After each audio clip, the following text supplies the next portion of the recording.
Alicia.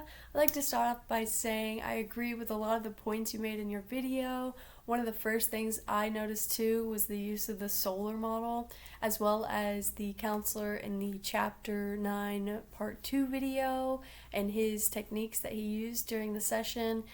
He formed questions that allowed the client to reach her own conclusion about the best way to solve the problems she was facing, which in turn allows her to decide the best course of action that makes her feel the most comfortable, as well as giving her a chance to learn how to solve her own problems, which is the overall goal of counseling, is giving the client the ability to successfully navigate through the problems and issues that occur in everyday life without the use of a counselor, making them self-sufficient.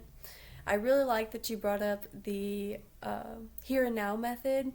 That is something that I didn't make the connection to. I do remember watching the part where he asked the client about why she took a deep breath and paused before continuing her discussion, but I didn't make the connection with the here and now model, which makes me really appreciate that we have a chance to do these discussion boards videos, because you were able to point out this technique that I completely missed, and I was able to get that information from you and learn and grow so I can look out for more situations and scenarios like that in the future.